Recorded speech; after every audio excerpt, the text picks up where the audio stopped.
Good evening, everyone, and welcome back to tonight's bedtime story.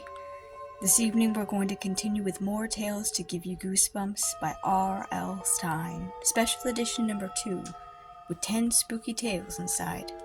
Tonight, we're going to do number 5, Suckers. Drop it on her head! Go on! Do it! Jimmy urged, pushing his dark, greasy hair out of his eyes. Alex snickered. He dangled the jellyfish over my head, and then he slowly lowered it. Leave her alone, my cousin Greg yelled. He was hiding behind me. I think they might be right about Greg. He is kind of wimpy. Alex pushed me aside. Not hard to do. Alex stands at least a foot taller than me and at least twice as wide. I smell gummies, Alex crowed. He moved in closer to Greg. He shoved him back hard. Hand them over, Greggy. No way, Greg replied. And quit shoving me, please. Yeah, Jack echoed. Quit shoving him, or you'll be in trouble. I take karate, you know. Oh, the Karate Kid, Jimmy sneered. And Gummy Boy, added Alex. Get him. Alex and Jimmy jumped. They knocked Greg and Jack down into the sand, and then Alex sat on top of Greg. Look what I found, Alex said, pulling out the bag of gummies from Greg's pocket. He lifted the bag and emptied it into his mouth. Then the two tough guys jumped up and ran off. Alex and Jimmy are ruining our whole summer, I wailed. We walked along the beach, and Greg plucked a piece of driftwood from the shore and hurled it into the ocean. I hate those creeps more than anything, he muttered. I'm going to make them pay. Yeah, Jack cried with enthusiasm. When I earn my black belt, I'll take karate. My teacher says I'm lightning. Greg rolled his eyes. You have about 10 belts to go, he reminded Jack, and then he slid his hands into the front pocket of his shorts. His face lit up. Hey! They didn't get all of my gummies. He fished a crumpled bag out of his right pocket, and then he dropped a few of the slimy candies into his mouth. Greg chomped a few dozen of them a day. He passed the bag to Jack. You want one? Jack chewed away in silence, quiet for once. How about you, Ash? He offered the bag to me. No way, I replied. Worm candy? Ugh, totally gross. You're nuts, Greg replied. These are awesome. They're the best. He raised the bag to his mouth and gobbled the rest of the worms down. Hey, Ash, look! Greg grinned at me. Little bits of green, purple, and red gummy worms stuck to his teeth. Yuck!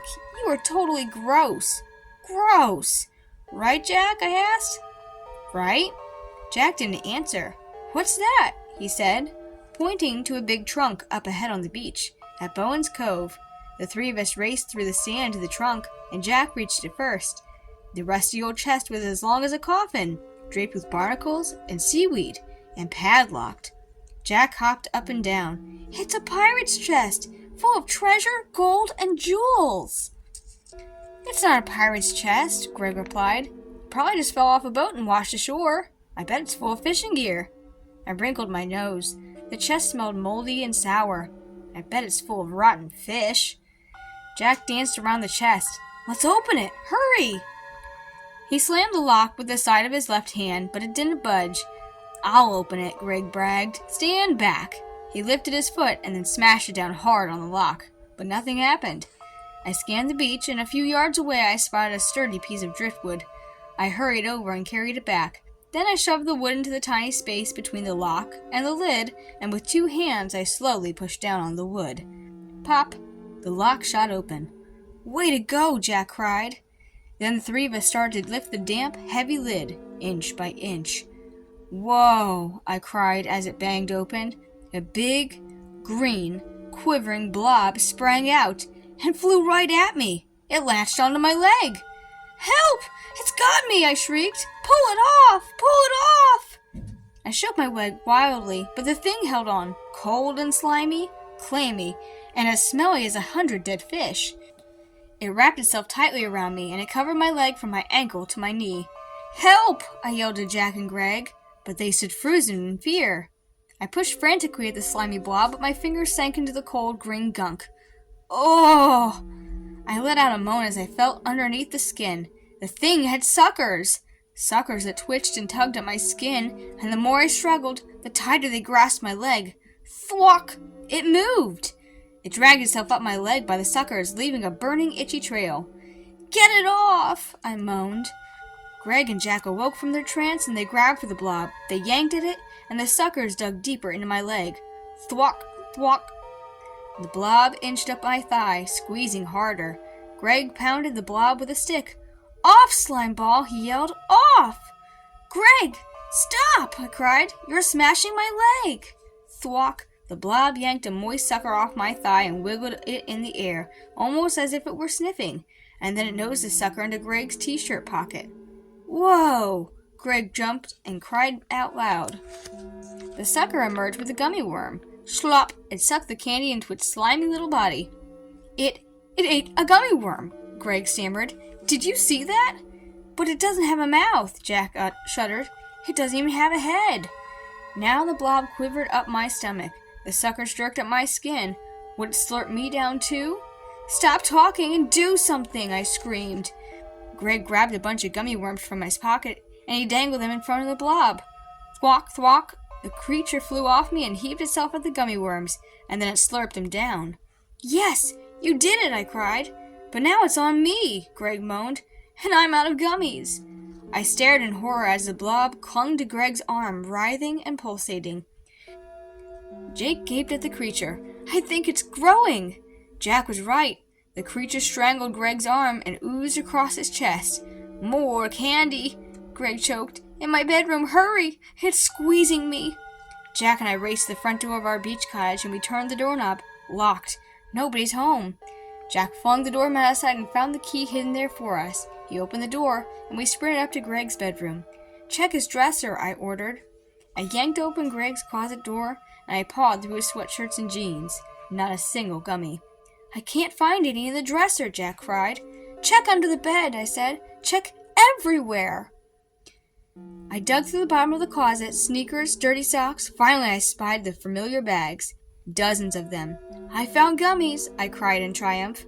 I snatched up a bag. Empty. Then another and another. All empty. What are we going to do? Jack wailed. We'll go to the store. Come on, hurry. Let's find our bikes. We pedaled furiously to Simpson's general store and we dropped our bikes outside the store and dashed inside. Packages of gummy worms were piled up on the counter. I snatched about 20 bags, all I could carry, and Jack did the same.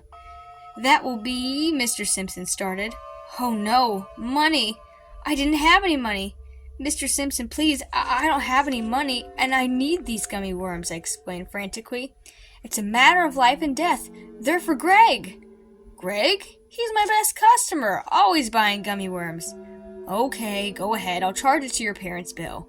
Thanks, Mr. Simpson, I called. We rushed out of the store. Jack and I tossed the bags of candy into my bike basket. There's the shortcut to Bowen's Cove, Jack cried. He pointed to a dusty road off Main Street. Let's take it. I hesitated.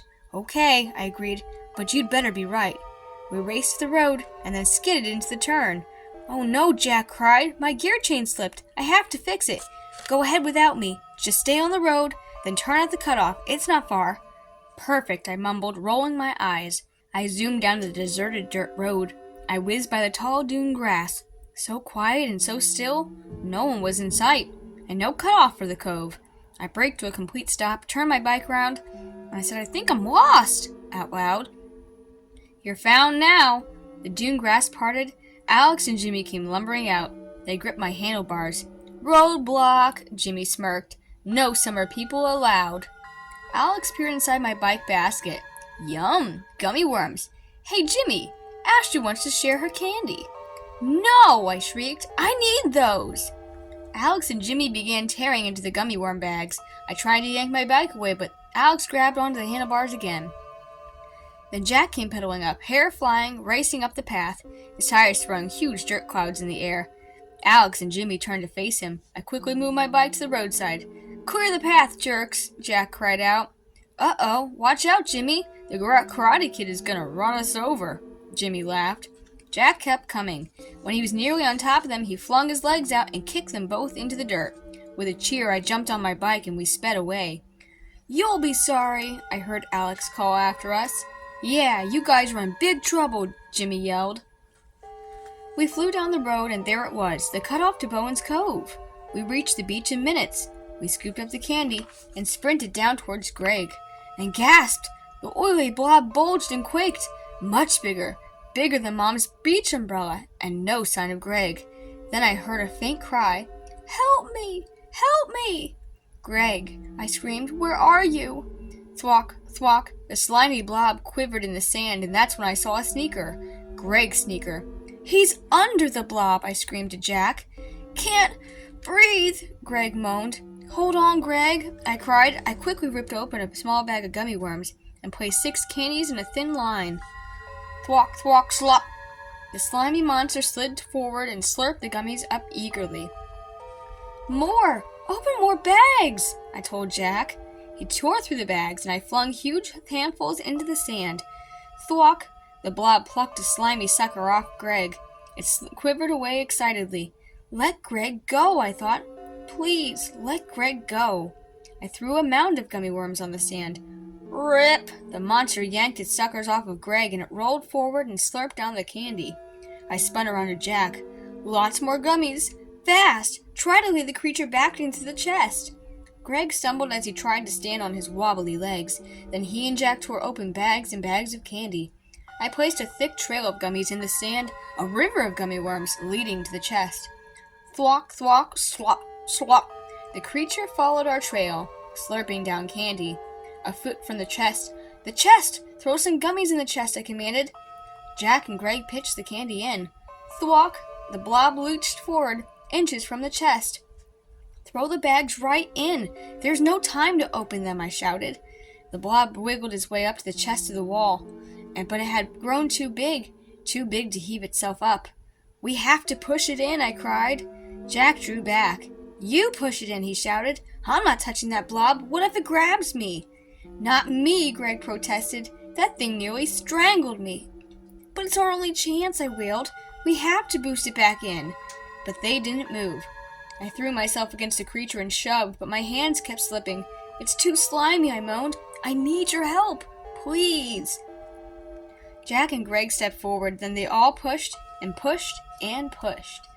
Sweat ran down my forehead and the boys' faces turned bright red. Slowly we hoisted the monster onto the chest, one oily bulge at a time. Then we slammed the lid down and jumped on top. Hey, look! Jack pointed down to the front of the chest. A bag of gummy worms hung out. Gummies, Greg cried gleefully. Awesome! Exactly what I need right now. He leaned over to lift the lid. Are you crazy? I shrieked. That thing is in the chest, almost squeezed to death. Don't lift that lid. Uh-oh, Jack warned. We glanced up to see Alex and Jimmy angrily charging toward us. Jack! Just the guy we're looking for, Alex called. I think we owe you something. We scrambled off the chest and headed full speed for the dunes. I turned back and saw Alex and Jimmy stop in front of the trunk. Look! Gummy worms, Alex cried, pointing to the bag, poking through the lid. Excellent! There's plenty more inside, I called, and then Jack, Greg, and I watched as Alex and Jimmy eagerly pulled up the lid. The end. Thank you so much for staying to the end of the story tonight. If you're enjoying the content that I'm putting out each evening, go ahead and like, subscribe, maybe leave a comment about the next Goosebumps you're looking forward to hearing, and then of course, enable the bell icon for notifications on our next big upload. I invite you to come back again tomorrow night for more spooky tales before bed. And of course, if you'd like to support what I'm doing here on YouTube, I do have a Patreon, just Patreon/Tori Baker, linked in the comments below. And if you're wanting other ways to support my small adventure here, I do have an Etsy store as well, linked in the comments below. Thank you very much, and have a wonderful night's sleep. Good night.